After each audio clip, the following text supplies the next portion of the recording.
Assalamualaikum warahmatullahi wabarakatuh. Hai everyone, perkenalkan nama saya Novita Ramadhani dengan NPM 22130210289. Saya dari kelas 3A8, Program Studi Manajemen Fakultas Ekonomi Universitas Islam Kadiri, Kediri. Saya di sini akan menjelaskan sedikit materi mata kuliah Manajemen Sumber Daya Manusia tentang keamanan, kesehatan, dan keselamatan kerja. Yang pertama, kita akan membahas tentang keamanan kerja. Keamanan kerja adalah unsur-unsur penunjang yang mendukung terciptanya suasana kerja yang aman, baik berupa material maupun non-material. A. Unsur-unsur penunjang keamanan yang bersifat material diantaranya sebagai berikut. Yang pertama, baju kerja, helm, kacamata, sarung tangan, dan sepatu.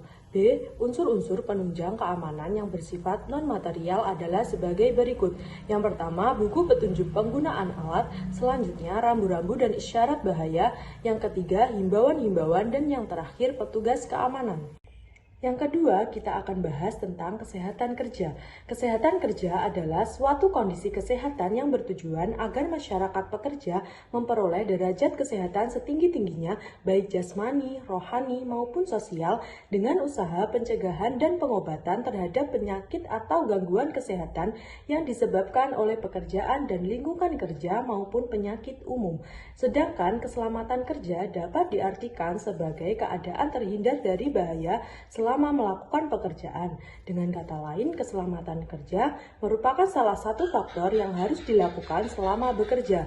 Keselamatan kerja sangat bergantung pada jenis, bentuk, dan lingkungan di mana pekerjaan itu dilaksanakan. Unsur-unsur penunjang keselamatan kerja adalah sebagai berikut.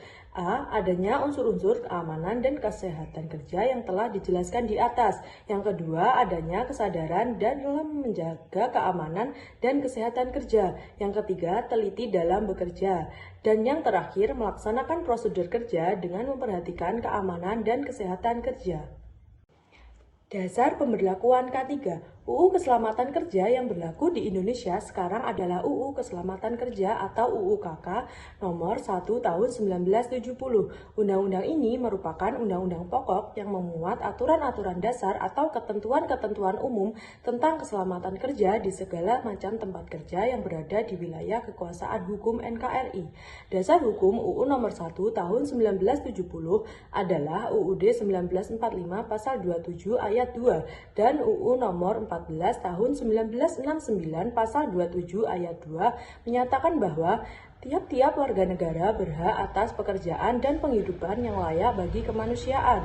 Ini berarti setiap warga negara berhak hidup layak dengan pekerjaan dan upahnya cukup dan tidak menimbulkan kecelakaan atau penyakit.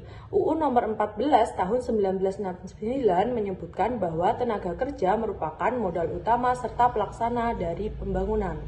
Berikutnya yaitu tujuan keselamatan dan kesehatan kerja. Beberapa tujuan program keselamatan dan kesehatan kerja adalah yang pertama, mencegah kerugian fisik dan finansial baik dari pihak karyawan dan perusahaan. Yang kedua, mencegah terjadinya gangguan terhadap produktivitas perusahaan. Yang ketiga, menghemat biaya premi asuransi. Dan yang terakhir, menghindari tuntutan hukum dan sebagai tanggung jawab sosial perusahaan kepada karyawan. Kita akan beralih ke penyebab kecelakaan kerja. Yang pertama, faktor teknis terdiri dari tempat kerja, kondisi peralatan, bahan-bahan dan peralatan yang bergerak, dan yang terakhir transportasi. Yang kedua, faktor non-teknis yaitu ketidaktahuan, kemampuan yang kurang, keterampilan yang kurang, bermain-main, bekerja tanpa peralatan kesehatan. Dan yang ketiga, faktor alam, ada gempa bumi, banjir, tornado, dan lain-lain. Kita akan beralih ke pembahasan usaha mencapai keselamatan kerja. Yang pertama, analisa keselamatan kerja atau job safety analysis adalah kegiatan pemeriksaan sistematis pekerjaan yang bertujuan untuk mengidentifikasi potensi bahaya, menilai tingkat risiko, dan mengevaluasi langkah-langkah yang telah dilakukan untuk mengendalikan risiko. Yang kedua ada risk management. Risk management dimaksudkan untuk mengantisipasi kemungkinan kerugian atau kehilangan seperti waktu, produktivitas, dan lain-lain yang berkaitan dengan program keselamatan dan penanganan hukum. Yang ketiga ada safety engineer, memberikan pelatihan dan dan memberdayakan supervisor atau manajer agar mampu mengantisipasi atau melihat adanya situasi kurang aman dan menghilangkannya. Yang keempat adalah ergonomika. Ergonomika adalah studi mengenai hubungan manusia dengan pekerjaannya, yang meliputi tugas-tugas yang harus dikerjakan, alat-alat perkakas yang digunakan, serta lingkungan kerjanya. Berikutnya ada masalah kesehatan karyawan. Yang pertama, kecanduan alkohol dan penyalahgunaan obat-obatan.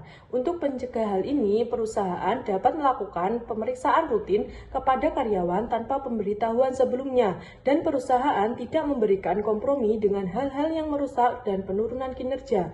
Yang kedua, stres. Stres adalah suatu reaksi ganjil dari tubuh terhadap tekanan yang diberikan kepada tubuh tersebut. Banyak sekali yang menjadi penyebab stres, namun beberapa di antaranya adalah faktor organisasional seperti budaya perusahaan, pekerjaan itu sendiri, dan kondisi kerja. Yang kedua, organisasional seperti masalah keluarga dan masalah finansial. Kesimpulan dari materi K3 tadi yaitu bahwa kesehatan dan keselamatan kerja adalah suatu usaha dan upaya untuk menciptakan perlindungan dan keamanan dari resiko kecelakaan dan bahaya fisik, mental, maupun emosional terhadap pekerja, perusahaan, masyarakat, dan lingkungan. Jadi kesehatan dan keselamatan kerja tidak melulu berkaitan dengan masalah fisik pekerja, tetapi juga mental, psikologis, dan emosional. Kesehatan dan keselamatan kerja merupakan salah satu unsur yang penting dalam ketenagakerjaan. Oleh karena itulah sangat banyak berbagai peraturan perundang-undangan yang dibuat untuk mengatur masalah kesehatan dan keselamatan kerja. Meskipun banyak ketentuan yang mengatur mengenai kesehatan dan keselamatan kerja, tetapi masih banyak faktor di lapangan yang mempengaruhi kesehatan dan keselamatan kerja yang disebut sebagai bahaya kerja dan bahaya nyata. Masih banyak pula perusahaan yang tidak memenuhi standar keselamatan dan kesehatan kerja sehingga banyak terjadi kecelakaan kerja. Baik, itulah review materi K3 dari saya. Bila ada kurangnya saya mohon maaf. Wassalamualaikum warahmatullahi wabarakatuh.